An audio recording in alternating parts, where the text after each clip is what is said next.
everyone, so this is how I found out how to make my worksheets into digital worksheets. So the first thing you need to do is scan in all of your worksheets and then save it as a PDF. And then you will open your PDF file. So here's my PDF file.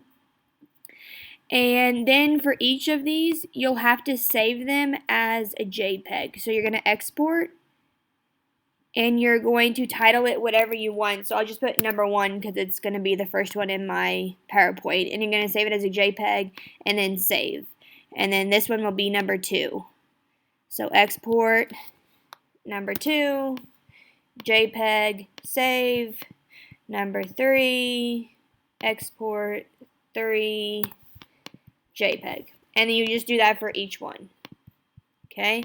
And then they're right here on your desktop. Then you go into your Google Slides and you're going to make a new Google slide. So let me open up my slides and show you how to make a new one.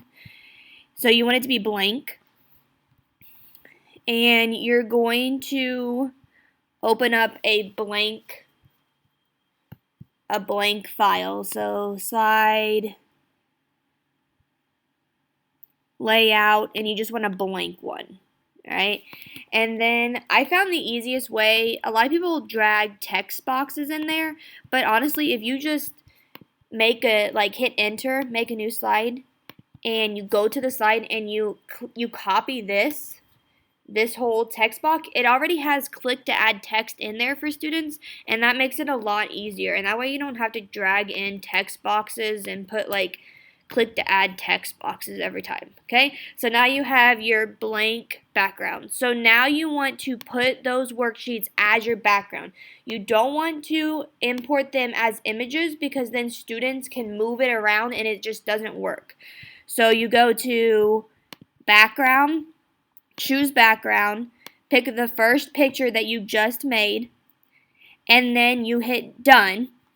Oh, one thing I forgot to do. You want to change the setup of your page so that you can see it. So go to custom 8.5 by 11, and that way it looks like a real sheet. Okay, so 8.5 by 11, and then just duplicate this, and you can change the background to the second image. So go find your second image, drag it in there, hit done, and then duplicate. Find a new image, get your next image, drag it in there, and there you go. So now you have your worksheets in here. So the way to make them editable, right, it does take some time, but it's the fastest way that I found to do it. So you're going to paste in that text box that we copied earlier, okay, and you're going to shrink it down. Let me zoom in so you guys can see a little better. Alright, so you want to shrink it down so that it will fit next to the question where you want students to type. And I absolutely love that you can do it this way because students can see exactly where they need to text. So they just put their cursor in there and boom, they can start typing. Again, you can just add text boxes, but then you physically have to say type here, and you have to do that for every single one. So, and the box doesn't show up. So I think it's easier to do it this way and it looks nicer. So then you just copy this and you paste it however many times you need to and just drag it, and students can type in here. Okay, so then once you do that for all of your pages, so you're going to need to put those text boxes for every single one, but really just copy paste and drag. It's really fast. Alright, so once you're done, how to put it on Canvas. I think this is the best way to do it. There's lots of different ways, but this is the way they teach us to do it in the virtual academy, and this is the way the curriculum advisors have told me that we're going to start doing it anyways, so we might as well just learn now. So I'm just going to title it practice, alright, and it will save in your Google Slides. So now when you want to go back to Canvas and put it in there, alright, let me just put it in one of my modules.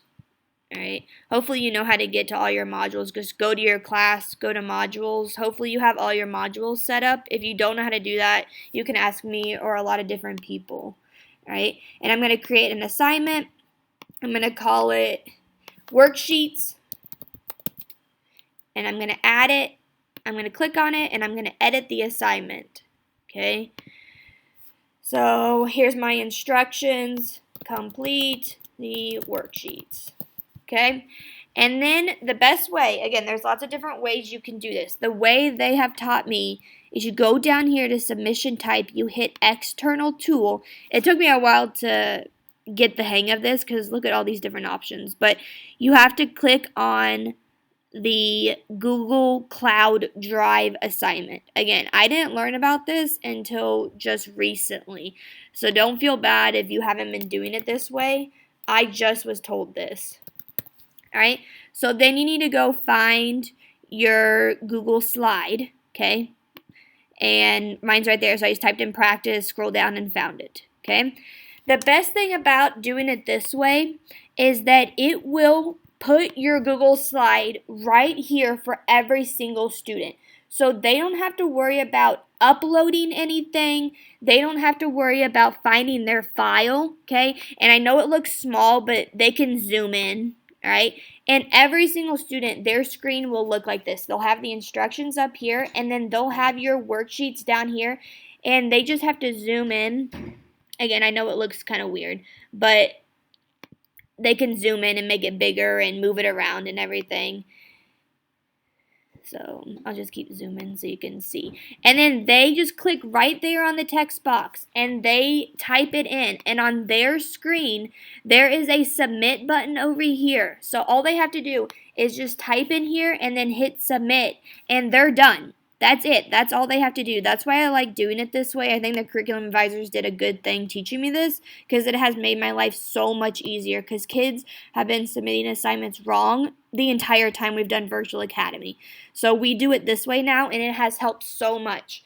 If you have students that don't have their Google set up correctly, you were supposed to tell Neil yesterday, but you can still email him if students are like, I can't see the PowerPoint. They just have to log in correctly, but Neil can do it for them. Or you can ask me and I can help you too. But this is the best way that I have found to make these worksheets. There's probably other ways, but this is the fastest and best way to do it so that it works with Canvas. So hopefully this video was helpful for you guys. If I went too fast, just rewatch it or shoot me an email or just come to my room. 102A in the annex, so just let me know if you need more help. Thank you. Have a good day, everybody.